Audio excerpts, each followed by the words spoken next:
现在这边是国际沙龙，客家空间的生产，梅县原乡创造之民族志即将开始了，欢迎各位陆续就座。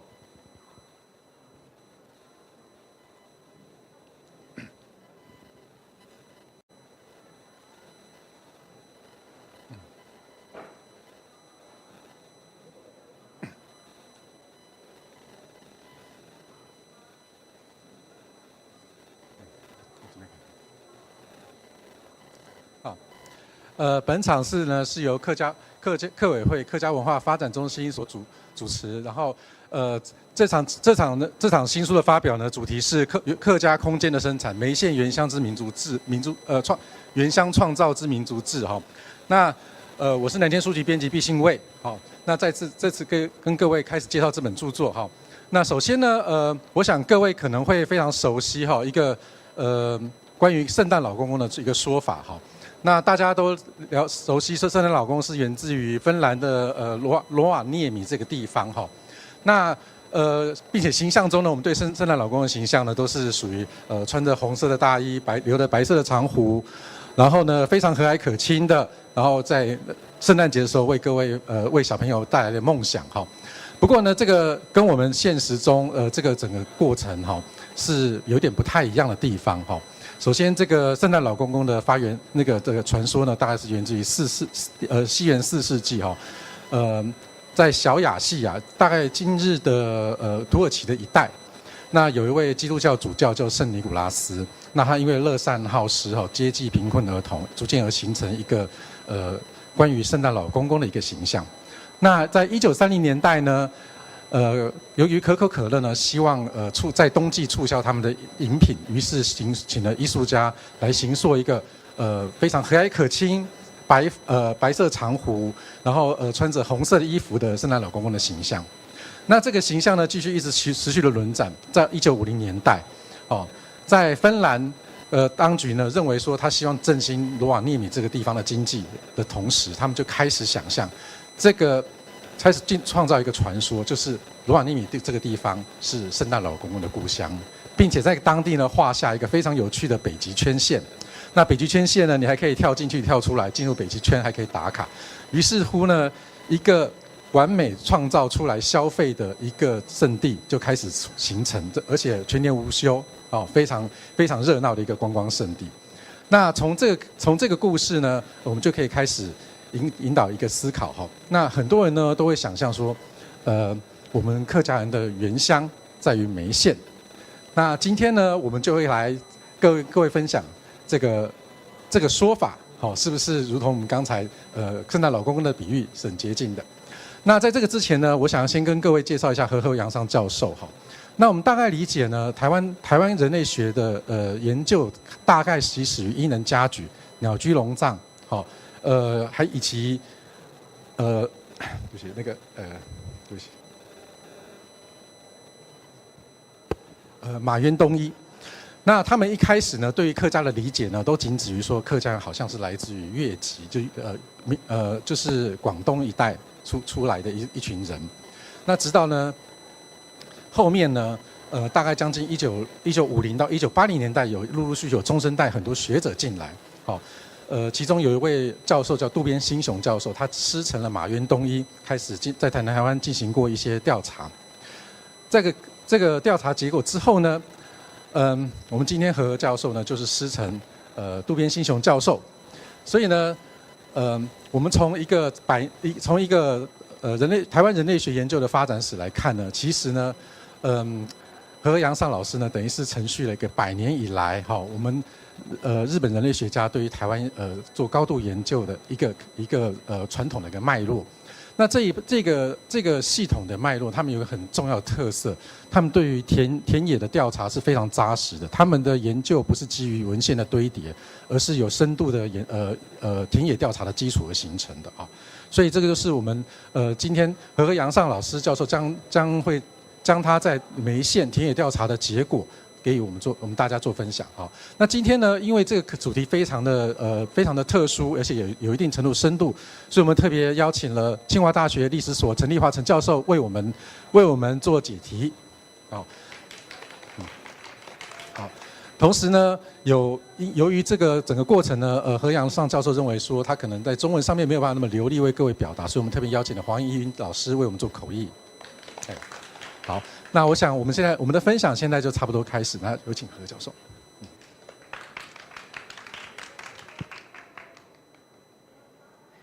皆さんこんにちは。ただいまご紹介に預かりました東京都立大学の河合弘直と申します。本日お招きいただき、国際ブックフェアという場でお話しできますことを非常に光栄に思っております。本日は私の著作である八角空間の生産を紹介させていただきます。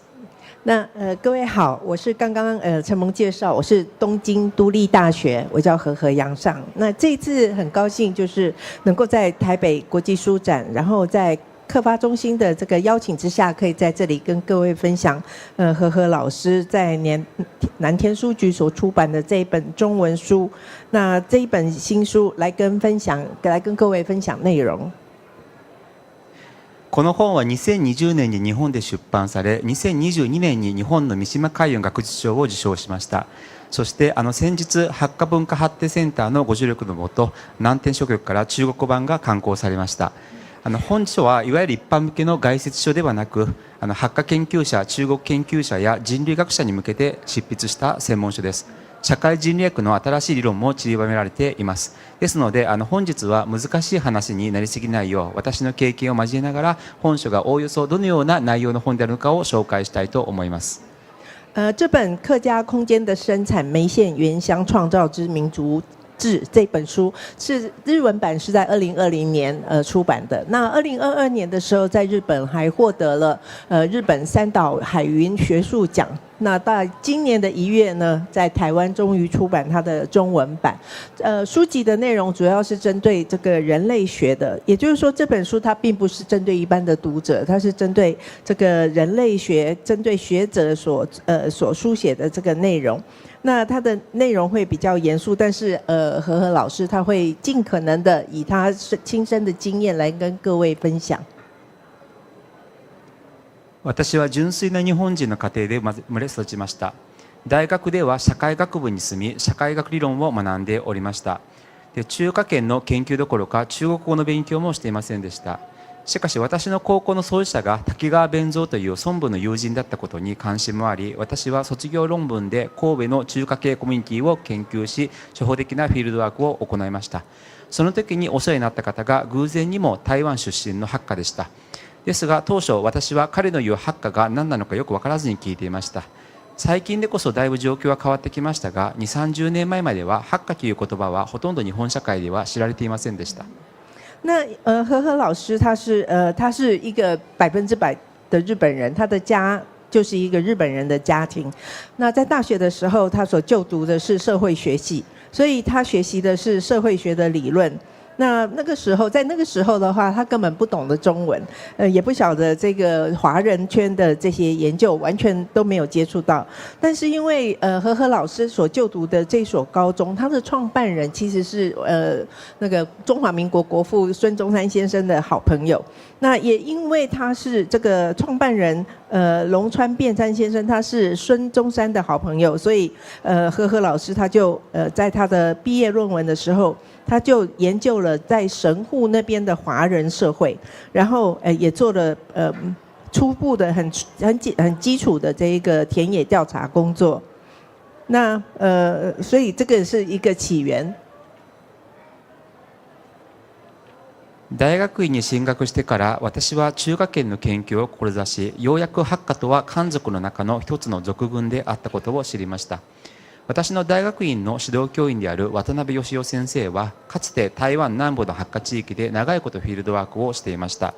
また私が学んだ東京都立大学の社会人学専攻は日本では珍しくハッカ研究の伝統があり、博士課程に進学するとすぐに中国東南部の江西省、福建省、広東省の境界部分、つまり世界中のハッカのルーツであるハッカ元郷で短期の調査をする機会に恵まれました。そして私は本書の舞台となる広東省東北部の梅県で本格的にフィールドワークを行っていくことになります。那和和老师最早的这个田野调查的时候，他那时候就遇到一个来自台湾的这个客家人，但是在那个年代，所谓的客家，在日本社会其实听不太到什么叫做客家，所以在那样的情况之下，那和和老师当然也不能理解客家是什么，只是直到他后来进入研究所的时候，他就开始研究有关于华人的社会，那另外同时也针对说这个客家，也就是说汉民族的其中一支这个客家，他对客家有更深入的认识。那研究所的这个指导教授是渡边新雄先生。那渡边新雄先生其实在台湾的南部，他常年在台湾的南部做田野调查，而且东京都立大学有一个很特别的地方，就是说他们其实在日本的学术界里面很难得，他是专门在研究社会人类学里面的有关于客家的这一个部分，所以和和老师后来他就在博士班的时候，他就有机会去到这个就是我们所谓的客家的原乡，就是在江西省、福建省、广东省的这一个交界的这个地方，那在那里有机会去接触到这个客家的田野调查。すでにお話ししました通り、私は全くハッカについての知識がないままハッカの研究をスタートしました。ですので、私のハッカをめぐる知識は大抵が本や論文または指導教員らの体験談によるものでした。私がバイケンで調査を始めた2004年当時、学会では本質主義的なハッカ像がまだ支持されていました。一部の例外を除くと、ハッカは中原から南下した漢族の末裔で、数百年前から中国南部のハッカ元郷で他の漢族とは異なる言語文化を形成したというのがハッカをめぐる正しい見方でした。またバイケンのような純粋なハッカの居住地はハッカ特有の言語文化にあふれていると信じられていました。そしてバイケンのさまざまな習俗や物質はハッカ文化の名で語られていました。2004年にバイケンでフィールドワークを始めた当初は、確かに街中でハッカ語が聞こえてきましたし、人々はハッカを自称し、いくつかの店舗はハッカの看板を掲げていました。私はバイケンで滞在した当初、ここはやはりハッカばっかりが住んでいて、ハッカ文化にあふれたハッカの居住地なのだと感銘を受けました。那刚刚有谈到和和老师一开始的时候，他完全对于客家是什么完全都不认识，他所了解到的客家其实就是来自于书本，还有一些论文，还有这个指导教授的一些亲身的经验。那和和老师他到梅县开始去做田野调查，是在2004年的时候。在那个年代，其实一般人对于客家的认知就是很传统的所谓的本质主义型的这个客家印象。那也就是说，所谓的客家，那个时代大家的认知，所谓的客家，它其实就是从中原一路南下，然后是属于汉族的一些后裔。他们在几百年前，他们就来到了中国的南部，然后在这里，这个跟中国南部的这一些人，跟这些汉人，他们其实是不太一样的。他们是在那里有自己的文化，有自己的特征。那是在当时一个很标准的对于客家的印象的看法就是这样子。那和和老师他自己的确，他到这个梅县去，他去做田野调查的时候，的确在那里所看到的，也就是说2004年的时候，路上到处其实都有人在讲客家话，然后大家也说自己是客家人。有些店他的招牌上面他会说这个是客家的什么什么东西。所以的确和和老师在一开始到梅县去的时候，果然在那个地方他的感觉，他那个地方就是一个充满了客家文化的地方。しかしバイケンで暮らし、そこの人々と話し、さまざまな事象を観察するにつれ、私はバイケンをハッカ地域と無違反に結びつけることに疑問を感じるようになりました。フィールドワークを続けるにつれ、ハッカとは誰なのか、ハッカ文化とは何なのか、次第に分からなくなっていったのです。但是就是在那个很传统认为客家人是从中国北方往南移来这些人，然后客家人他是一个不一样的族群，那样的印象之下，其实和和老师他在梅县生活的那一段期间，然后跟当地人交谈交流的时候，还有他自己亲身的观察，他就发现说，大家在理论上所谓的客家，其实跟他自己在梅县看到的客家不一样，那就开始想说，既然大家这么都不会去对所谓的客家定义有怀疑的时候，跟自己看到客家其实中间有一些落差存在，所以和和老师开始有一个疑问说，那所谓的客家是什么？客家人又是什么样的人们？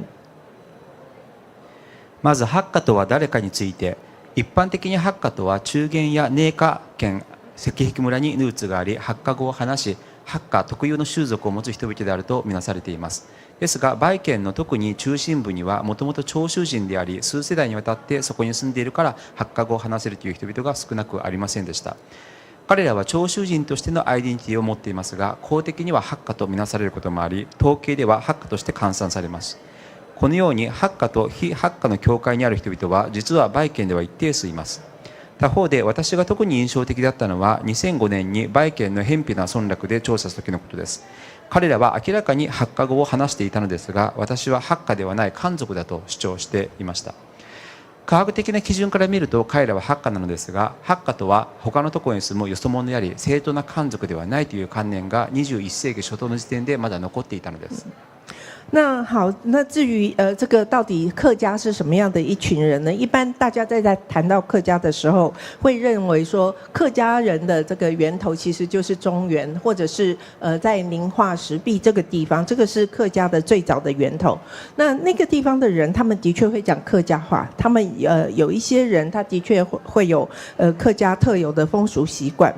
那但是我们看到梅县的这个部分，在梅县的，尤其是梅县中心的这个部分，其实很多人是潮州人。那这些人潮州人，他们在梅县住了好几代以后，他们在那里也开始会讲客语，然后也会有一些客家，也了解一些客家人的风俗。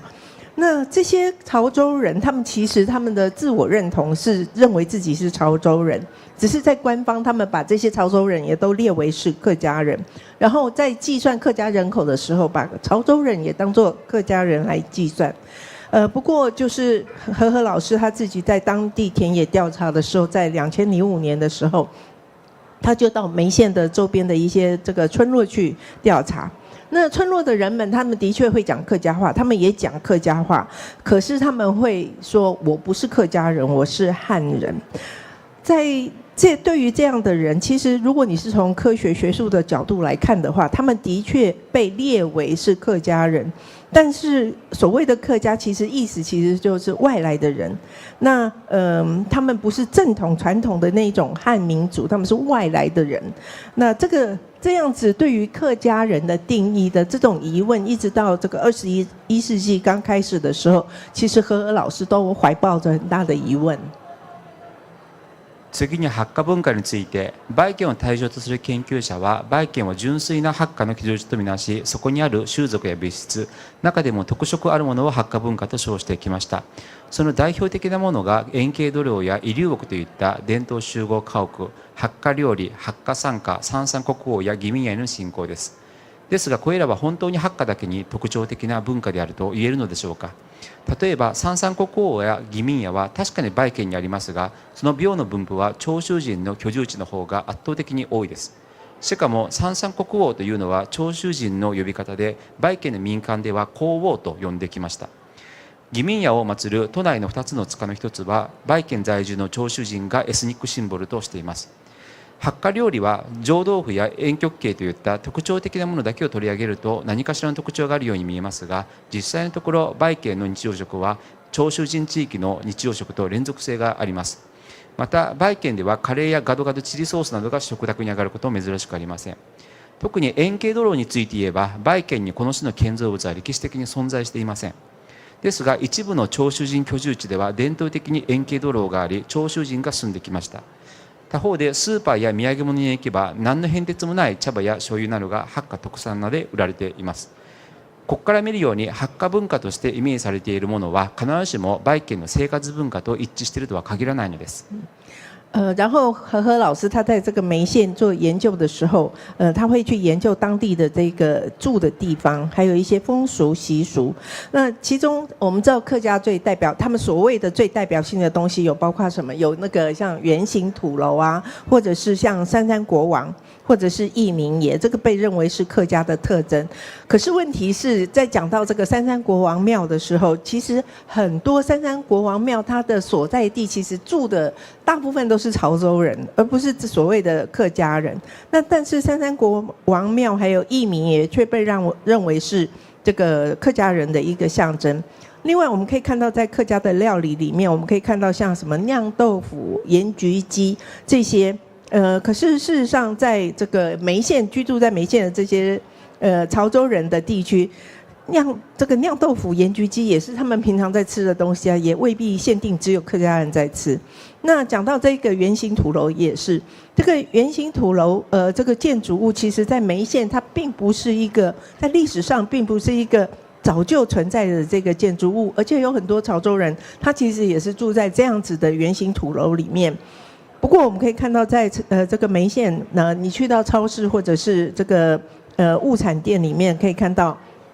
所有的商品它都被挂上客家这样的名称，然后不管是茶叶什么酱油都把它变成是客家茶叶、客家酱油在卖。所以在实际生活在梅县所看到的所谓的客家，其实跟学术上面所定义的这个客家之间其实是有很大的落差。伝統的な人類学の定義によれば、文化とは人々が生活の上で紡ぎ出す物質、習俗、知識などの総体です。しかし売県で発火文化とみなされるものは、時として人々の生活は関係が薄く、時として発火以外でもよく見られるものです。言うまでもなく、売県という土地はグローバルなネットワークの交差にあり、売県にある物質や習俗は中国内外のさまざまなところから伝わっています。ですので、売県にあるものはその空間の内部だけにとどまることはなく、他の地域や民族、エスニック集団にも見られるものです。では、そうであるのに、売県にある特定のものを発火文化とくくって表彰してしまうのは誰なのでしょうか。売県の人、物質、習俗を発火文化と科学的経緯の下でくくってしまうのは、実際のところ研究者や文化人の方であり、それがメディア、役人、そして地域の生活者によって使われます。発火文化という認識的なカテゴリーを最初に作り出しているのは、研究者や文化人など外からの観察者なのです。だから発火文化は実体として捉えるのではなく、一つの記号または資源として使うべきではないか。例えば商売人なら金を儲けるために発火文化という記号を有効的に利用する。政府の役人ならば地域の特色を出すために発火文化政策を打ち出す。地元の相続ならば祖先から伝えられた財産を守るために発火文化の遺産であることを主張するという具合にです。この文化の使い方は近年の人略における新しい文化論の影響を受けていますが、いずれにしても伝統的な文化の用法とは異なっていますので、本書を読み進めにあたり注意が必要です。那我们知道说，我们当这个传统人类学在定义所谓文化的时候，他们认为人类学认为说，所谓的文化是指人们在生活当中创造出的这个物质、习俗、知识等的总体。但是我们看到在梅县的客家文化里面，其实这个所谓的当地的客家文化，其实跟当地人的一些生活习惯，其实有时候那个其实关联并不大。我们知道梅县在这个全球化的这个世界里面，它其实是连接了中国内部还有世界外部的一个焦点。那所以在梅县里面，我们可以看到有中国或者是外国的各式各样的这个东西或者是习俗。那所以在梅县里的这个东西，它其实是包含了其他的地区，包含其他民族或者种族的文化在里面。所以当我们在讲说，梅县它其实是一个代表性的客家文化的时候，到底是谁去定义这个代表性啊？所以事实上我们可以看到，当大家在讲说所谓梅县是一个客家文化代表的这个讲法的时候，事实上讲的人可能是什么？可能是一些学术研究人员或者知识分子，或者是有一些是媒体，有一些是官员。然后在当地的人，也就是说当地的人他们把客家文化变成好像一个符号一样。比如说做生意的人，他就会用说，这个是客家文化的这个商品，那用这样子来推销他的产品，或者是政府的这些官员，他为了要有一些政策的推动，他就会讲说，这个是有地方特色的客家文化，或者是当地的宗族的人们，他为了要保护他自己的这个传统的时候，他会讲说，我这个是客家文化很珍贵的资产。那用也就是说，每个人立场不一样的时候，他们对于客家，他们就会去形塑一个客家文化。那这个在近年来的人类学里面，其实这种新的文化理论也有影响。所以刚各位在读和老师这本书的时候，可能要特别注意到这个文化符号的这个部分。ではバイケンではいかにハッカの概念やハッカ文化の記号が使われるようになったのでしょうか。序論で本書の理論的な枠組みを述べた後、第1章ではまずハッカがいかに歴史的にバイケンがいかに歴史的にハッカの概念と無関係だったかを述べています。外から客観的に見ればバイケンの人々の多数派は今でいうハッカ語を話してきましたので、ハッカであったということになるでしょう。しかし近年のハッカ研究が明らかにしているように、現代的意味でのハッカという概念は19世紀半ば以降に西洋のキリスト教宣教師が当時の民族科学を使って作り出した概念です。それまでも地元には客人という概念がありましたが、それはしばしば文明が開花されていないよそ者に使う多称でした。もともと客人とはよそ者を指すので、必ずしもハッカ語の使用者とは限りません。ですが後にバイケンなどハッカ語を話す客人がハッカを名乗り始めたため、古城者は混同されていくことになりました。バイケンの歴史文献でハッカやそれに類する客属の概念が初めて登場するのは19世紀末です。20世紀前半には教科書や俗譜などでハッカや客属の文字が登場しました。ですがそれは上から与えられた概念であったため、20世紀後半に入っても民間には広く普及しませんでした。私がバイケンの高齢者の聞き取り調査を行う中で分かったことは、バイケンでハッカという概念が今のように民間で広く普及し始めたのは1980年代に入ってからのことです。当時の新聞記事などを見ても、1980年代に入ってようやくバイケンの人々、物、習俗がハッカという概念と結びつけられていたことが分かります。那到底梅县怎么样会开始使用所谓客家这样的一个概念，或者是客家文化这样一个符号呢？和老师的书著作，他在序论里面，他其实有在讲这样的理论框架。然后在第1章里面，他就有谈到说，梅县在历史上面，也就是说梅县的历史上，其实跟客家这样的概念，它的关系其实非常的薄弱。如果我们从外部、从客观的观点来看的话，虽然梅县的确有很多人在，而且大部分人都会讲客语，然后但是是不是会讲客语，他就是算是客家人呢？在近年来，我们可以透过研究，然后了解到所谓的客家的这个概念，它其实是始于19世纪中期。那个时候，主要是由西方的基督教的传教士，他们利用当时那个时代的这个民族科学的概念，去创造出来的词汇。在那之前的话，其实在梅县当地的人，他们的确有对于外来的这些人，他们有一种客人的概念，也就是说他是从外地来的客人，他是一个外地来的，但是并不是指说，这所谓外地来的，并不限定说所有讲客语的人他都是属于客人。然后之后梅县的人，这些讲客语的人，他们开始也会把客家这个名词套在梅县讲客语的人，也就是说，那些未必是客家人的外来的人，跟讲客语的人就是客家人这样的概念，在那个时候开始出现了混淆。我们可以在看这个梅县的历史文献，可以看到，其实有关于客家或者客家人，其实最早是在20世纪后半才开始普及开来，在那之前，其实在一般的民间并不太会有客语或客家人这样的概念。尤其和老师他在梅县，他就去询问很多老人家，那老人家他们的观念里面，他们其实就很明显呈现这样的趋势，也就是说，把梅县所存在的这种客家概念，它其实是一直到1980年代之后。那当时的报纸或者是当时的媒体才开始会出现有客家人这样的概念。那在那之前的话，其实客家人、客家习俗跟梅县的人们之间的关系其实还蛮薄弱的。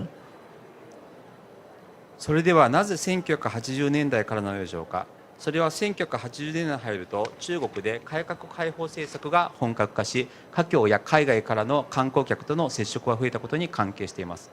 その時に政府をはじめとする各界の関係者が知ったのは、華僑や観光客はバイ県をハッカの元凶とみなしているということであり、それゆえバイ県に来訪したということでした。それゆえバイ県の各関係者はハッカやハッカ文化という資源を使えば、より多くの当事者や観光客がバイ県を訪れてくれるだろうと考えました。それゆえ行政はバイ県は純粋なハッカ地域であると宣伝をし、より多くの投資客や観光客を呼び寄せて経済効果を得ようとします。実際に1980年代末から1990年代にかけて、行政や企業がハッカの名の下で開催した数々のイベントは莫大な経済効果を得ることに成功しました。ここで注目したいのは、バイ県をハッカの元凶空間と位置づけたことにより、開発業者、観光業者、メディアなどがバイ県特定の物質、習俗をハッカ文化の名で宣伝していくということです。那为什么到1980年代以后才开始会有这个梅县就是客家原乡这样的概念？主要是因为我们都知道1980年代以后，中国的这个改革开放开始正式的推动，那就会希望能够吸引很多华侨或者是外资或者是外来的观光客。那这个当时的中国政府他们就是说他们就是让他们就是说如果我把这个梅县把它以客家原乡来宣传的时候，可以吸引到很多的华侨观光客，那他们就会来到梅县这个地方去观光，如此一来，它就可以为梅县带来很多的这个资源。那在那个时代的确因为有用那个梅县是一个很纯粹的客家地区，然后用梅县这样的这个招牌办了很多活动，在1980年到1990年代的确为当地带来了很多的经济效益，所以我们可以看到把梅县定位成客家原乡这样的做法就为帮当地的一些开发业者、观光业者或者是媒体然后带来利益，因此他们也就大力的宣传梅县是客家人的原乡。1990年代後半から私がフィールドワークを実施した2000年代まではハッカ文化の記号が数々と生み出されていきました。まず土産物屋やレストランがハッカの看板を掲げ、観光客向けに商品を売り出し始めました。これらの店ではバイ県の特産品だけでなく、バイ県にあまりないけれどもハッカの食とされる冷茶など、もしくは茶葉や醤油などどこにでもある食品までハッカなどで売り出されるようになりました。現地の銀行もハッカ銀行を名乗り、パン屋もハッカパン屋となり、ゲームセンターまでもがハッカを強調し始めました。他方でバイ県には伝統的になかった円形ドロー型のホテル、博物館、体育館などが次々と建設され始めました。ハッカ参加を鑑賞する舞台を作り、皇后の廟も三々国王廟としてその一帯をリゾート開発し始めました。そして旅行会社はこうした作られたハッカらしい景観を回るツアーを組み、ハッカ文化を視覚や味覚などで五感で楽しむ機会を作り出します。このようにして華僑や観光客などがイメージするハッカの元気としての空間が演出されていったのです。1970年代までバイ県は必ずしもハッカと結びつけられていなかったにもかかわらず、21世紀に入る頃にはバイ県はハッカ文化にあふれる空間へと変貌を遂げていきました。那呵呵老师他从1990年代后半开始进行很多有关于梅县的田野调查，那到2000年为止他就亲眼看到见证了当地很多的客家文化的符号被创造出来。比如说我们可以看到比如说像一些土产店或者是餐厅，他们就会悬挂着所谓的客家的招牌，然后来向观光客促销产品，或者是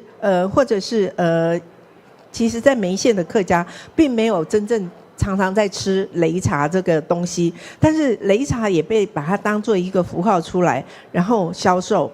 茶叶、酱油全部都挂上了这个客家的名号。不只是这个特产而已，可以看到在当地其实像客家还有什么所谓的客家银行、客家面包店、客家的各式各样的游乐中心。那还有本来梅县也没什么这个传统的圆形土楼，饭店在新建的时候也去盖了圆形土楼来当做饭店，甚至博物馆、体育馆等等也都采用圆形土楼的这个造型。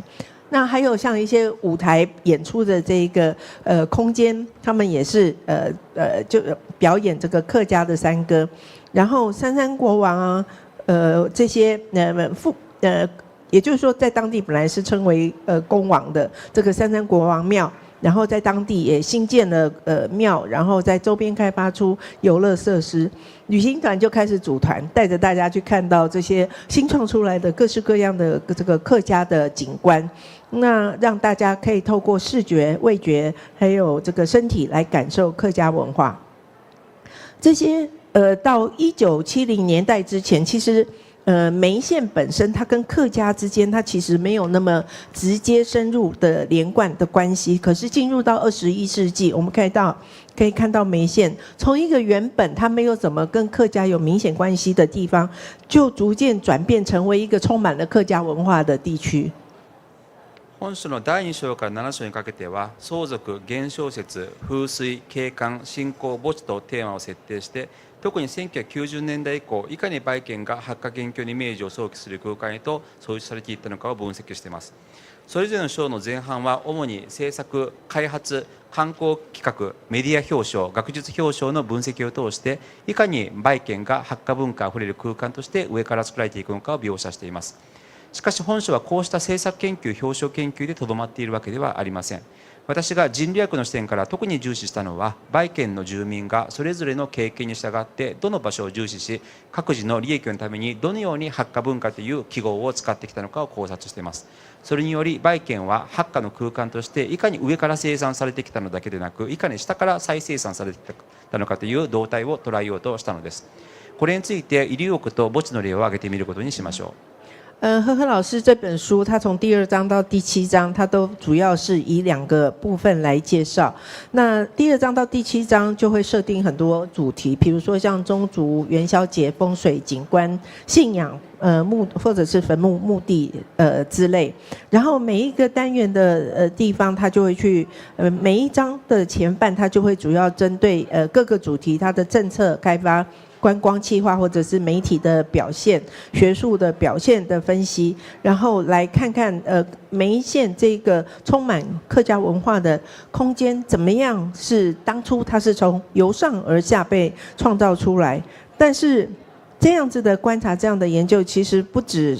是针对政策以及这些表征而已。和和老师还特别从人类学的这个角度去，也就是说，当地的居民在上到下去宣传这个客家文化的符号的时候，当地的居民又怎么样去利用这个符号去争取各自的这个利益？那因此，因此我们可以看到梅县的所谓的客家的这个原乡客家空间，它从上到下去被创造出来。居民们又由下往上再重新去塑造，那和和老师就去很动态的去掌握这中间的变化。在书里面，和和老师举了在这里他举了2个例子来介绍，一个是围龙屋，一个是坟墓墓地的例子。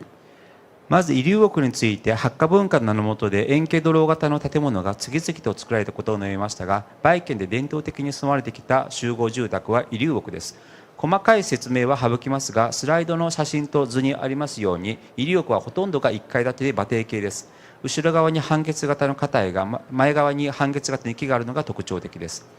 1980年代に日本の研究者が調査したとき、遺留国は現地では発火文化として認識されていませんでした。ですが、1990年代に入ると中国の学者や記者が土楼に並ぶ代表的な発火文化と見なし始めます。しかし、遺留国は1階建てで広範な面積を占めるため、当初、政府や開発業者は遺留国を壊し、ビルなどを建てていました。しかし、遺留国は風水上良い位置にある場合が多く、また、位牌や変額など祖先の功績が残され、年中行事の時には一族が集まる場所として、とりわけ規模が大きい相続では重視されていました。相続側は都市開発の魔の手から守るために発火文化という記号を使い、発火らしい景観を醸し出すことで政策と足並みを揃えようとしました。発火文化は彼らの祖先とつながる大切な場所を守るため、発火文化という記号を使って発火の元凶を草の根から作り出そうとしたのです。そうした一連の動きもあり、遺留国は政策や開発の側からも発火文化として認知されるようになり、一部は次なるユネスコ世界遺産の候補とまでされるようになります。この事例が示しているのは、発火文化を作り出そうとする力学が決して政策や経済だけに還元できるのではなく、相続などそこに住む人々とその物質的環境、祖先との霊的なつながりなども含まれているということです。我们来看一下这边的这个围龙屋的案例。那我们知道那个客家的建筑物很有名的就是圆形土楼。那在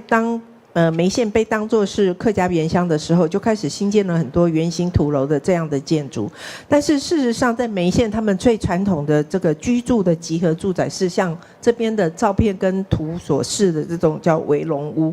那围龙屋基本上它都是一层楼的建筑物，然后我们可以看上面那个图，这个图里面可以看到围龙屋通常它在前面会有一个水池，然后后面会有一个叫做化胎的这个部分，那整体的结构都非常的庞大，也就是因为它非常的庞大，所以它就变成一个当地政府他们要做什么的时候，一个被列为是一个对象。其实，在1990年代、1980年代，日本学者他们去这个梅县研究的时候，其实并没有把这种所谓的围龙屋也列为是客家文化，他们没有这样的认知。反倒是到90年代，因为中国很多的学者或者记者，他们就把围龙屋跟那个圆形土楼都列为是客家文化的一个象征，所以当围龙屋变成客家文化象征的时候，当地政府他要去做地方土地开发的时候，他们就会想，这个土地那么大片的围龙屋，应该要把它拆掉，然后用来新建一些城市所需要的建筑物。可是围龙屋对于当地的这个宗族的人来讲是非常重要的，它里面会是祭拜祖先，或者会有很多匾额，然后或者会是一个歌颂祖先功绩的地方。然后等到逢年过节，这个宗族的人他们会很多人都集合到这个自己宗族的这个围龙屋的地方来进行祭拜，所以他们就说，这个围龙屋其实是我们客家文化的一个象征。是当地政府他要做土地开发的时候，他就很难去下手去把这个围龙屋给拆掉。那所以我们可以看到，不只是从政府由上到下去推广所谓梅县是客家原乡，当地的居民他们也开始把客家这样的文化的符号，然后拿来变成保护自己，比如说保护自己的这些围龙屋的时候的一个手段。那甚至这些围龙屋还有一些被提到，就是要去争取所谓的世界遗产的这样的名称。我们知道，像在客家空间的创造上面，它绝对不是只有单纯在刚刚讲的政府政策或者经济效益而已。它其实对于当地的宗族、对于当地的居民来讲，这个客家文化的这个符号，它其实也被用来利用保护它自己的一些物质，或者是祖先的这个灵位的这些重要的资源。こうした現象は墓地でも見られます。バイケンの墓、特に規模の大きい相続にとって墓は風水の良し悪しに関わる重要な場所です。しかし都市開発が進むにつれ、遺留屋と同じく多くの墓が取り壊しの危機に面することになりました。相続は自身の関係を使って何とか祖先の墓を守ろうと行動します。その時私が調査を行った相続の一つは、政府から土地を借用し墓家文化の特色にあふれる相続公園を作ろうとする動きを始めました。彼らは祖先の墓をめぐる祭祀活動は墓家文化として宣伝し、隣にある帝国古物の墓も台湾などで見られる墓家文化としてアピールしました。墓家は祖先を敬うだけでなく、勤勉で学問も重視すると言われます。相続はそうした言説を逆手にとって過去に合格した一族を記念する亭を作り、さらに共産党革命に参与した一族を記念する亭を作りました。そうすることで、このスライドの写真を見るように公園を墓家文化あふれる空間とし、観光地の一つとしていったのです。注目に値するのは、彼らは公園建設のために一族から寄付を募り、族譜を再編成するのですが、そこで新たな一族として発見された人々の中には墓家以外も含まれていたということです。また帝で記念される対象も姓は同じですが、およそ血縁関係がないであろう歴史人物まで含まれています。ハッカ文化を記号として使い、祖先の墓を守る諸活動は結果的に今まで面識のない同性の人々を引き寄せ、その親族の範疇を拡大させていったのです。我们看第二个例子，这个是这个墓地的案例。那因为在梅县的客家，尤其是有一些宗族，它的规模很大，他们就会非常注意这个坟墓墓地的风水。那所以但是在这个都市开发的过程当中，其实坟墓它跟墓地它跟围笼屋一样，它就很容易遭受这个都市开发的破坏。那我们可以看到，在为了这些宗族为了保护自己的祖先的这个墓壁，他们就采取了一个行动。在和老师的调查案例里面，有一个宗族他是这么做的，就是由政府出面，然后征用这个墓地的这个土地，然后把这个墓地的周边的环境，把它新建成一个充满了客家文化特色的这个宗族的公园。那他们就会去宣传说，他们会去宣传，比如说他在祭祀祖先墓地的时候，这些祭祀活动，他会把它宣传说这是一个客家的文化，或者是他在邻近旁边有一个定光古佛的墓，这个也是这个跟台湾一样，也是属于客家文化，所以对于这个客家，他们其实是大家有一个印象，就是客家人他们其实是非常敬主，然后他们非常勤奋，非常重视学习学问，所以宗族的人们，他们就开始利用这样的印象，他们比如说他就新建了一个凉亭，说这是纪念当年种了科举的哪一位祖先，或者是我有祖先他是对于共产党革命有非常大贡献，他们也去盖了一座凉亭来纪念他，然后就让整个空间就充满了像这边照片所显示的，就是非常充满了这个客家的文化的气息，然后变成当地的一个观光地。不过我们要关注一点，就是说，当这些宗族的人们他们在新建这样的公园的时候，他需要去募资募款，然后他会去重新再编纂他们的这个族谱。那这个时候，他们为了要就是这个时候他们会透过这些募资活动，他们就会有很多所谓新的家族成员加入。什么意思呢？就是说，我们彼此之间未必有血缘关系，但是只要是同姓的，你都可以列为是我们这个族人，或者是古代有哪个伟人，他跟我们同姓，都被列入是自己这个宗族的这个祖先里面。因此，我们可以看到，当客家文化这个符号被广泛使用，然后甚至用在这个保护祖先陵墓的这个活动当中的时候，就会导致很多原本彼此不认识，只是因为同姓相同的人，他们也都慢慢的形成变成同一个宗族。ここから言えるのは、行政企業メディアなどだけでなく、そこで暮らす人々もハッカ文化を使うことで、バイケンをハッカ文化の記号にあふれた空間としていったことです。本社はこのような現象をハッカ空間の生産と呼んでいます。末成道夫という日本の有名な人類学者が1980年代末にバイケンに行って当時の風景を映像に残しました。末成先生は私にもその映像の一部をくださったのですが、その映像を見たとき私は衝撃を受けました。映像にはハッカを示唆するものが一つもなく、バイケンの空間は少しもハッカらしくないのです。もちろん末成先生が撮影したバイケンの風景は現地の一部に過ぎないのですが、それでも今ではバイケンを歩くとハッカの雰囲気を容易に体験することができます。すでにお話した通り、文献を見ても現地で話を聞いても、バイケンではハッカやハッカ文化という概念が希薄でした。学者や華僑など外からハッカとしてイメージされていたに過ぎなかったのです。しかしその外部との接触をすることで、バイケンはハッカやハッカ文化の記号を次々と生成し、わずか20年もの間でハッカ空間として生まれ変わったのです。我们看到前面的所介绍的那些例子跟做法，可以说这个所谓的客家文化这个符号的使用利用，其实不只是当地的这个政府或者是一些公司媒体而已。那一般的居民，他们也把这个客家文化这样的符号用在自己的身上。像这种现象在和老师的著作里面，把它称作叫做客家空间的生产，也就是说制造出客家的空间。那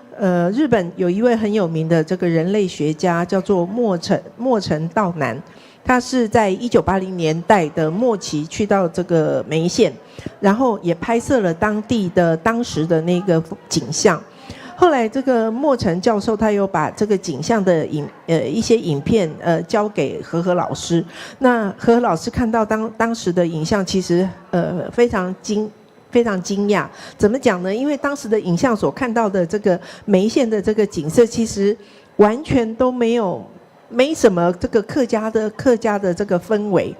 那当然，这个莫成教授他所拍的梅县的风景，只是当地的一小部分而已。可是当地那种当年没有什么客家氛围的这样的环境，其实在今天我们去到梅县的时候，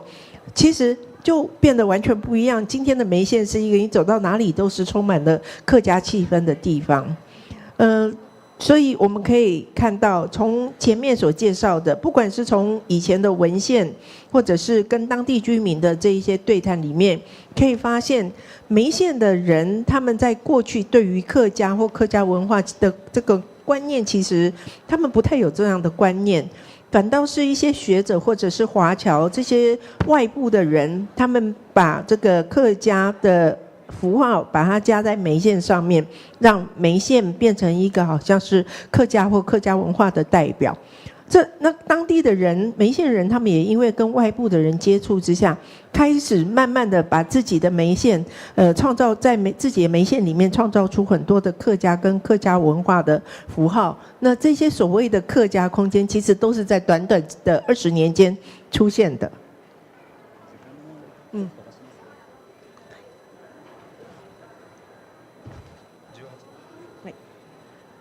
以上が本書の内容ですが、最後に2点補足させてください。まず私はこのような八角空間の生産の視野をバイ県だけでなく、これまで中国南部の各地、具体的には広東省の下元エリア、福建省の寧夏石壁、広西チワン族自治区の玉林エリア、四川省の成都エリアにも適用し、論文で発表してきました。これらのエリアで共通するのは、1970年代末に改革開放政策が始まるまで、住民の大多数が白家としての自己意識を持っていないということでした。彼らは広東人、外人、新民などさまざまな呼称をしていました。ですが、特に1990年代後半になると、学者が彼らを白家として位置づけ、行政、企業、メディアが白家空間を生産し始めると、白家としてのアイデンティティが芽生えました。そしてバイ県と同じく空間的特色を作るためにさまざまなアクターが白家文化の記号を生成していきます。これらのエリアはバイ県より一歩遅れて、さらに言えばバイ県をモデルとして白家空間として生成されてきたのです。文脈は異なりますが、こうした現象は台湾にもある程度当てはめることができるのではないかと考えています。私は台湾では長期のフィールドワークをしておりませんけれども、ですので詳細を控えますが、中国語版の導論を記した林弁元先生もそのことを示唆しています。那刚刚介绍的都是何老师著作里面的内容，最后何老师要补充2点，就是说这种所谓客家空间的生产的创造，不止就是只发生在梅县，甚至在中国的南部的一些地方，像广东省的河源地区，或者福建省的宁化石壁，还有广西的壮族自治区的玉林地区，四川省的成都地区，这些地区其实都有共通的这样的状况，而且在何老师的论文中也都有发表。在1970年代，这个改革开放还没有真正的实施之前，当地的居民都不认为自己有这个客家，没有这样的自我认同。当时他们被称作是广东人、爱人、新民等等不同的名称。可是1990年代开始，学者把这些人都定位说他们是客家人。那在政府单位、企业以及媒体，他们建构这个所谓的客家空间的这一个做法之下，那这些原来不认为自己是客家的人，客家人的人，他们也开始产生了身份的这个认同。那跟梅县一样，开始做了各种客家空间的这个创造，然后利用这个产生了各种客家人的文化符号。那只是说，他这些地区他们的这些动作都比梅县晚一步。那虽然台湾的状况虽然整个发展的脉络不太一样，但是其实这样的一个现象，其实也可以某种程度适用在台湾。那和老师他在台湾没有做过长期的田野调查，没有。所以在这里就不详述这些细节。可是本书的这个导论的这个林本炫老师，他其实也有相关的叙述。最後に私はバイケンがもともとハッカの概念と関係の数値であり、グローバル経済の影響を受けてハッカの空間として新たな生産されてきた事実を指摘しました。しかしだから私はバイケンはハッカ地域ではない、バイケンをハッカの居住地とするのは虚構だと否定したいわけではありません。私の意図はむしろ逆です。言うまでもなく民族や民族性というのはその時代の需要に合わせて再生成していくものです。特に1970年代以降にグローバル化が加速して以降、世界中の都市や地方は各々の特色を持った空間を生産してきました。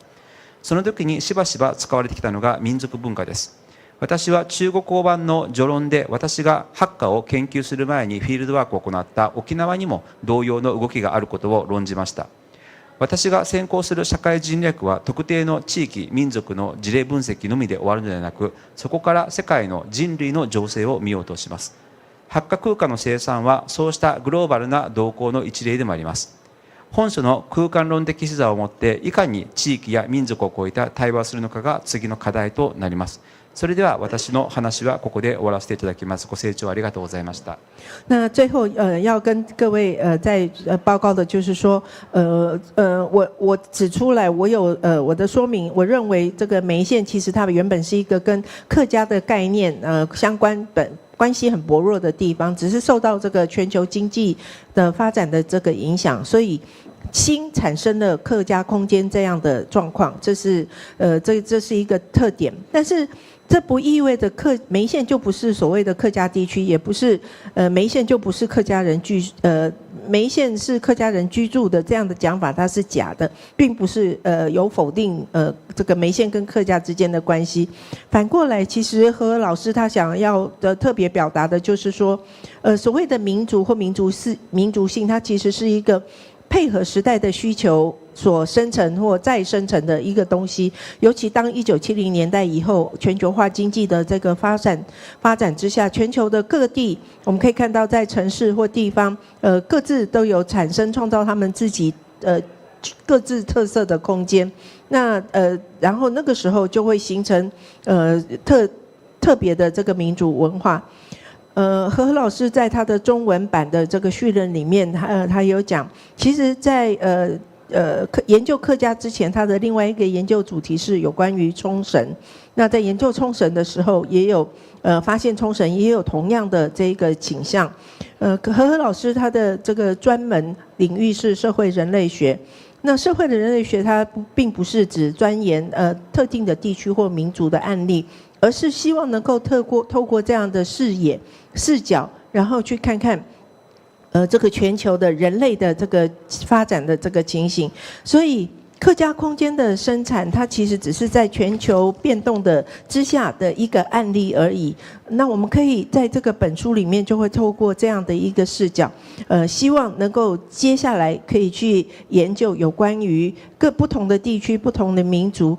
这样子的趋势，它的对话可以怎么样的发展？那以上就是何老师要跟各位分享的内容，谢谢大家的聆听。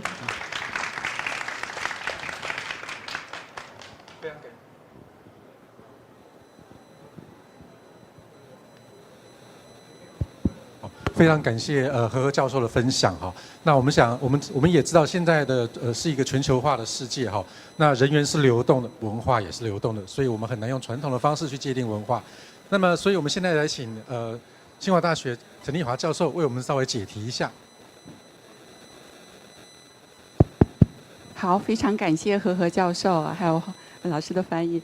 我首先想请问一下各位观众，有多少人是客家人呐？哦，好，好像没有想象的那么多啊。妈妈算，你自己有客家认同就就有渊源也算，有渊源也算。哦，那观众多一点啊。好，那刚刚何老师也说了，他是一位日本的研究者，然后也是在研究历程当中发现了客家人到底是怎么回事啊。那对于我来说，我的经历跟他心路历程跟他很相似啊。就是我自己出生在东北，然后是到广东读书，所以这一段我跟何何老师其实是有交集的，因为何何老师曾经在广州的中山大学人类学系做研究，那我自己是在当时的历史系就读，所以我们曾经是有过一些就是中山大学这段交集啊。那我也是到广东读书之后才发现，哦，原来有一种人叫做客家人，之前我从来不知道有这样子的人啊，还有特别的语言啊。那这一段呢，我跟何何老师有相似的观察。那其次呢，我会发现呢，我们两个的研究的心路历程，另外一种啊，就是把客家当做一种建构的东西，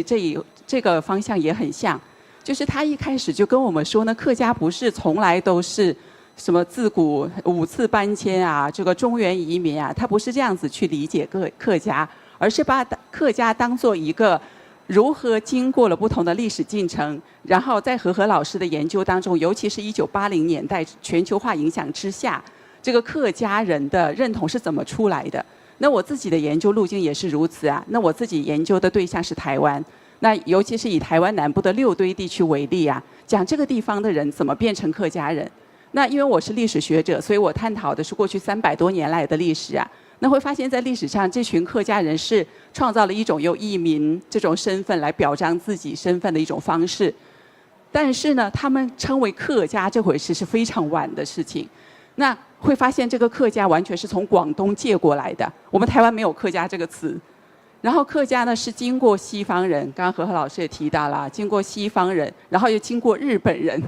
我们曾经被日本统治过50年啊，然后经过这2群人的这个作用，然后我们才会自称为客家啊，有这样的一个历史历程。那何何老师呢，我觉得今天听了他的演讲，你也可以发现，我们以前的研究说啊，我们这些客家是创造出来的，但至少我们还有一种信念吧，我们6堆的客家人都是从梅县蕉岭搬过来的，我们那边就是客家的原乡是没问题的吧。但是今天何何老师彻底把我们颠覆了，把我们的原乡也推翻了。他说：“哦，原乡原来也不是客家地方，我们原乡的客家的空间完全是创造出来的。”所以这样子，大家有没有一种被这个啊，就我们还有什么可以相信的？有一种幻灭感啊，就是我们的客家原乡原来也不是我们想象的那个样子。但是呢，何何老师的研究也非常的有意思啊，就是从几个方面对我来说是非常有启发的。那因为我是一个历史学者啊，所以我很多都是牵涉到从历史学者的角度去观察。那首先一个就是我会发现何何老师这本书写的蛮平易近人的。什么意思呢？就是很多人类学的著作呢很理论，然后人类学又会就是基于他的学术伦理啊，基于他的写作方式，他会抽离出那些人，然后抽离出时空，他会把这些人匿名化。所以对于历史学家来说，这是一件很困扰的事情。我们是会非常讲究具体人事物的，这个落实到具体空间、具体的人上面的这样的一种物种啊。那所以呢，看到何何老师的书呢，会觉得很有亲切感，是因为他说得很清楚。他说呢，他在研究的过程当中，很清楚地分出人类学的书写和民族志的书写是不一样的。然后在这本书的写作当中呢，你会发现他有理论的一面。可是呢，他也说得非常清楚啊，我是采取一种民族志的写法在写这本书。我的关注重点不是基于我对于整体人类的关怀，我要对于整体人类理解的那种理论有什么推进啊？我是放在一个具体的时空下，探讨每一线这个具体的空间人事物，它是在怎么变的。所以你会发现他是真的关心客家人的，然后是真的把每一个人事物都对得上的。就至少我对梅县也没有那么了解啊，梅州市的那个潘桂坊没有那么了解。可是看了他的书之后，其实每一个我是对得起来的，那些家族是对得上的。所以呢，他是真的对于那个地域还有那一群人怀着感情啊，在写这本书。所以这个是很令人，就是我们客家人应该是就是也会很喜欢他带着这样的眼光啊。那第二个就是就历史学者的看来呢，你会发现他创造了一种新的解释客家的方法啊，就是对于罗香林那种中原客家论述，其实历史学者也在不断的想办法去批判它。那何何老师呢，创造了一个空间跟场所的对比的这样的一个观念去解释它，这个非常的有意思啊。你就会发现他讲的空间不是啊这样四四方方一个空间，然后他讲的场所也不是一个小地方。他讲的东西都背后有一个理论的理论的依据啊。他讲的空间往往都是那些政府官员也好，然后华侨也好，然后地方的观光业者也好，他们是一些外来的力量。这个力量往往带着那种可能是文化的，还有经济上的这个理由啊，然后去创造了这样的一个客家的空间。可是呢，你会发现他的论述不只是到此为止啊，他重要的是关心地方人士在想什么。那些生活在这里的人，他们心里的想法是什么？所以他用了一个词汇啊，叫做场所。他是说呢，这些场所，他们生活无论是围龙屋也好，然后他们的墓地也好，他们的节日、宗教等等这些都好，都是怀着他们的一些思想、想法、感情，所有的东西都依托在这些场所之上。地方人的想法才是他真正关心的东西啊。所以你会发现两者是互动的。那不代表这个两者后来不会交集啊。所以呢，他说有一个相律的概念啊，就两者是一个互相影响的这样的一个关系。那就一个历史学者看来啊，我认为呢，他讲这个空间跟场所的关系，让我们看到了好几层的历史。那首先第一层，我们看到是一个外部学者啊、官员啊，创造一个客家空间啊，华侨想象的客家空间。可是你往里走，你会发现追溯到最根源，它可能是地方人士那种。他讲了好几章嘛，你会发现他其实是在告诉你地方人士在怎么样处理生的问题。你会发现生的问题跟他们关系非常大，从那个化胎，就是我们围龙屋后面一定有个化胎嘛，怎么样那个女性生产的过程有很多磨难呐，那个化胎就是处理这个问题的。然后生出来之后会怎么样？所以有一个正月半，我们要庆祝小孩生，然后呢会一直到他怎么活。我们的风水要怎么样？然后我的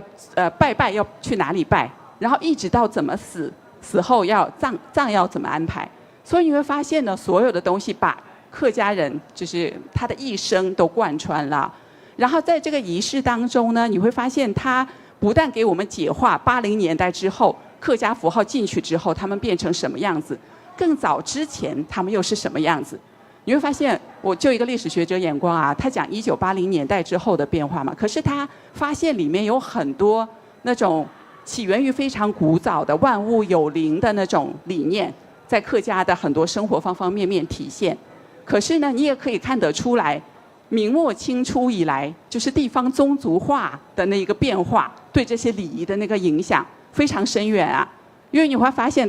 我们宗族都是男性谱系，对不对？可是客家人会拜女性祖先，可是我很怀疑他拜的那个女性祖先是经过挑选的，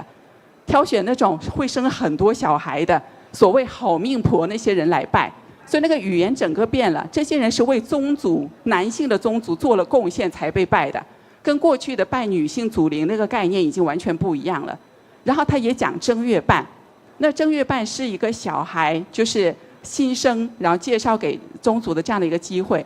本来是一个庆祝新生的场合，但是现在你会发现是一个添丁的事情。添丁，我们又挂一个灯，表示我这个宗族又添了一个丁，这是跟清代以来报税的那个传统有关的。我们清初创造宗族就是为了报税的，所以有一个丁可以报税，这回是很重要。所以我们整个的意义都已经被转化了。那更不要提，何老师也提到了，说其实这些仪式前面还有一个道教的传统，道教的传统对这些客家地区影响是上千年的。那这个上千年的传统又怎么样体现出来在他们的建筑格局，然后重新宗族化之后又怎么样？这是一个很深远的历史传统啊。那何老师就像剥洋葱一样啊，一层一层帮我们剥开，我觉得展现了一个很美的一个历史层次感啊，这个是很棒的。那我觉得第三个对我非常有启发的就是何老师那种非常宽广的眼光，尤其是跨国的眼光啊。他就跟你说，梅县不是一个客家的，自古以来就客家空间，可是它是一个地域文化呀。那这个地域文化不是我就单是梅县这个地方产生出来的文化，他说是在一个跨国的交流的过程当中，不断的受到了很多外来的影响，进到这个空间之后形成的这样的一种文化。我觉得何老师观察非常的细微啊，就是人类学家就是不得不佩服啊。我们历史学家就是去田野都是走马看花，但是人类学家他就会说他参加了多少次那个仪式，对吧？跟人家谈过多少次话，每次问同样的问题，看他怎么样不同回答。然后他就说呢，在梅县看到很多印尼的老人家，他们还在讲印尼话，吃印尼的料理。那些完全都是跨国的东西啊，这绝对不是这个梅县自己本身就诞生出来的东西啊。那后来和老师也跑去很多地方，他说又跑去大洋洲，然后跑去越南，就中国境内就跑了很多地方啦，然后又跑去秘鲁，所以他在看世界各地的客家是什么样子，然后发现其实跟我们所定义的那个客家都不太一样啊，每个地方的客家都到底包含哪些人都不太一样。譬如秘鲁的客家就是那什么广东中部什么赤溪呀，属于中山那个地方的人，跟我们想象的梅县那是不一样的。所以呢，他带着一种非常包容和广博的眼光在看客家，然后用一个全球比较的观点在看，我觉得这一点是非常难得的。那说到这里的话，这种全球的视野，我们可以稍微提一下，就是南天出的另外一本书啊，就是廖玉婵老师，就是那里可以看到廖玉婵老师有写了一本全球客家的书。那廖玉婵老师他其实是马来西亚人，他生活在马来西亚的新村。不晓得大家知不知道马来西亚的新村啊，就是当初是为了那个防范共产党，然后画地为牢的那种村子。马来西亚有400多个，把这些村民放在里面啊。那他所生活的就是其中一个乡村。那他就告诉我们呢，就是和老师展现的是1980年代之后原乡怎么样把自己努力的打造成客家空间，对吧？但是呢，这个廖玉婵老师就给我们展现1980年代之后这些马来西亚的这些客家人如何的大量流失客家认同啊，就是他们太国际化了，就是这跟马来西亚的政策当然也是有关系的。就1970年代之后，马来西亚政府实行那个新经济计划，就是扶持本土的马来人，所以那个华人有很多的怎么说，就是族群待遇上的不平等，然后还有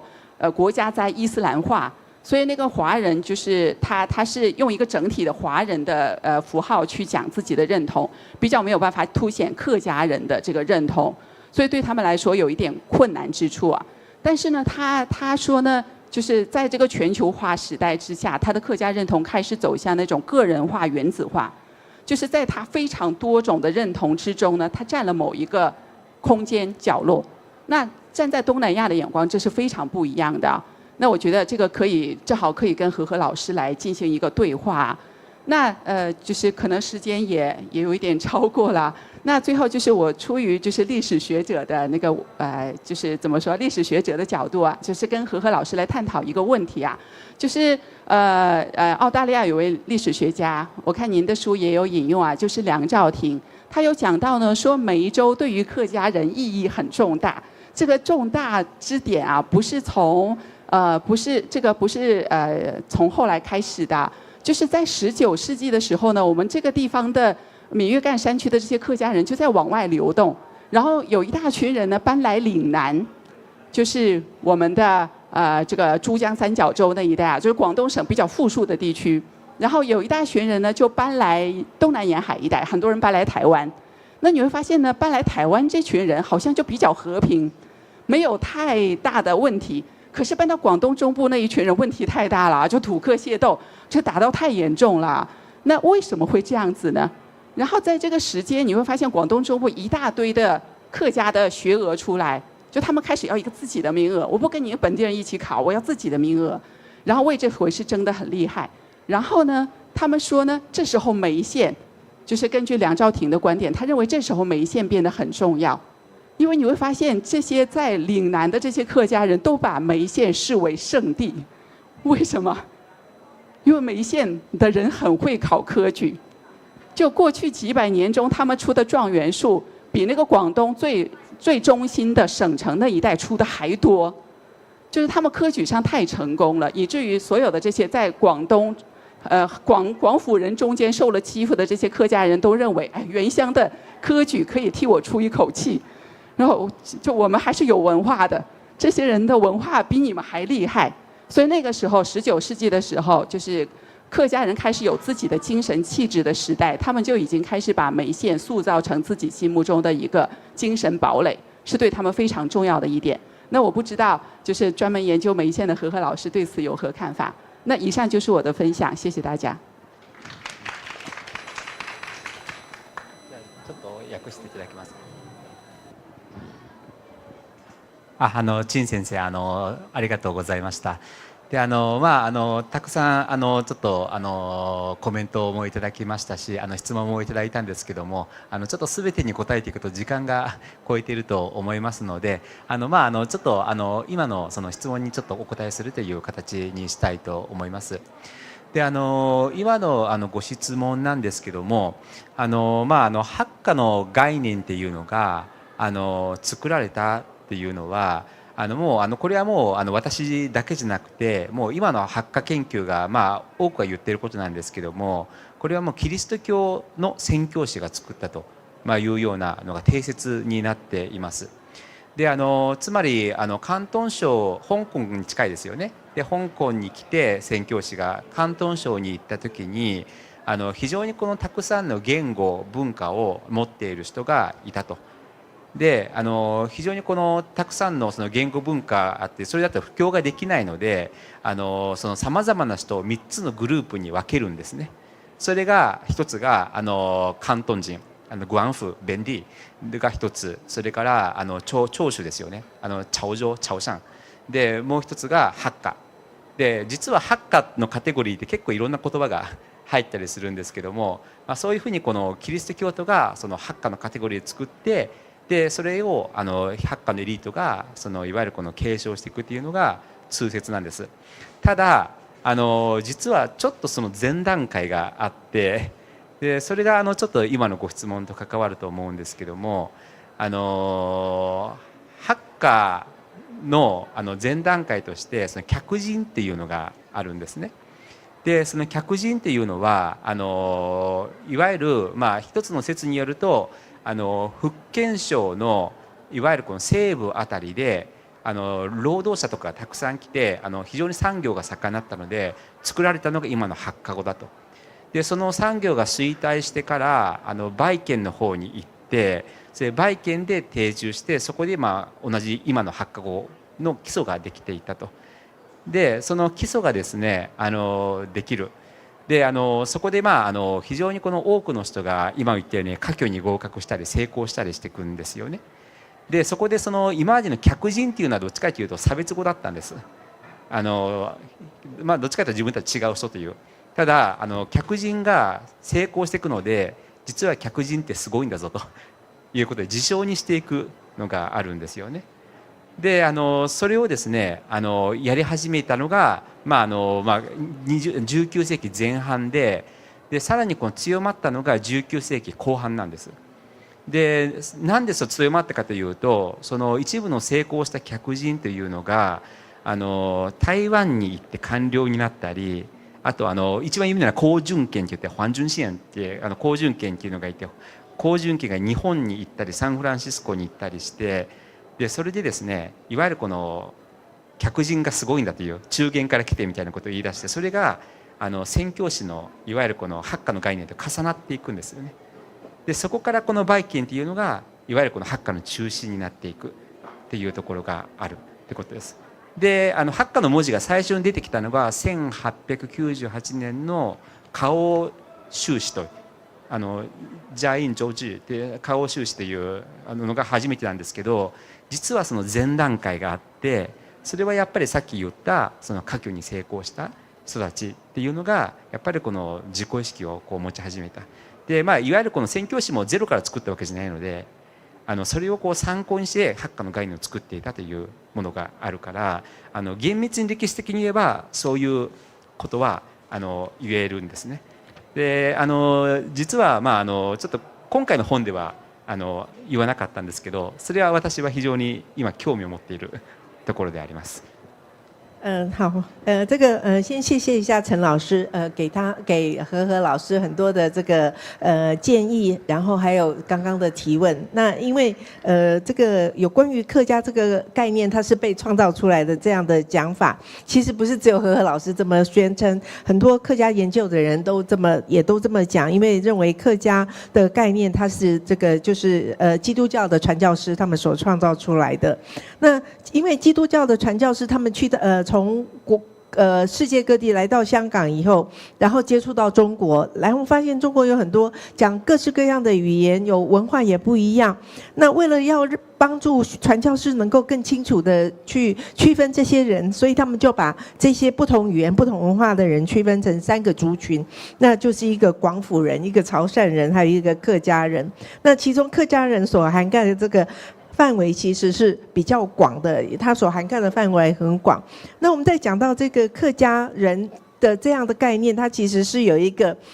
前世客家人这个概念来的，它其实前面有一个阶段，这个就是所谓的客人的，先是有客人这样的概念，以后才有客家人的概念。那这些客人也就是说从外地来，然后他们到福建的西部去，他们有很多人在那里做劳工，从事当地的产业的工作。但是当这些产业开始衰退了以后，他们就又移居来到了梅县这个地方，所以也帮梅县创造了所谓的客家文化客语的这些基础。然后到了梅县来了以后，就可以在那个时候因为在中国古代这个科举制度之下，有很多梅县有很多人，他们在科举非常的成功，他们就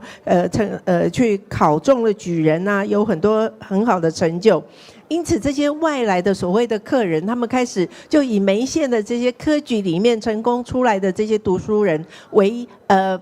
为一个好像典范，就是说我也是跟他们一样的，然后自称我自己也是客人，我也是客家人，所以就有这样的一个前世今生。所以从这样子以客人为傲的，本来客人是一个好像歧视的语言，但是因为梅县的这些科举考成功的人太多了，很有成就，那大家就说我跟他们一样都是这个客人。然后之后这个是19世纪前半的，但是来到19世纪后半的时候，我们看到这些成功的客家人们，包括像这个黄俊宪，那这些人他们就之类的人，他们就到很多地方去，然后去到很多地方的时候，他们因为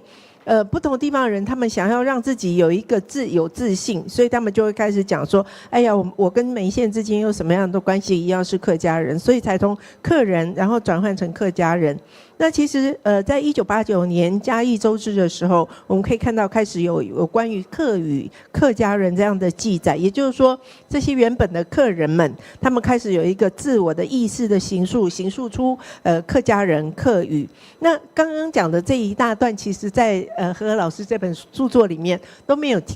提到。那何何老师其实对于这个部分也非常的感兴趣，也希望有机会可以再深入。以上。关于说我们这本书呢，都在讨论客家空间是如何被生产出来，以及它如何的客家化，以及陈立华老师提到关于全球客家化，然后穆威镇的客家人如何感觉到客家的身份认同的离散。那这些著作呢，他们都在共同讨论一个问题的根源问题，就是客家文化到底是什么。那关于这一点呢，欢迎各位呢，大家共同关心客家文化发展中心所出版的一系列客家新视野著作。我们在后面呢，总共有10本著作，欢迎大家来一同的赏阅。好，那由于今天我们的还有上面有一些购书连结，欢迎大家可以在上面购买，以及到客委会的摊位上面去买书。那由于不好意思，本来我们希望开放那个提问，因为今天我们时间已经占用到大会的时间了，所以跟各位深深不好意思。也欢迎跟各位如果有兴趣的话，可以跟2位老师在私底下相互的交流跟讨论。谢谢各位，非常感谢各位。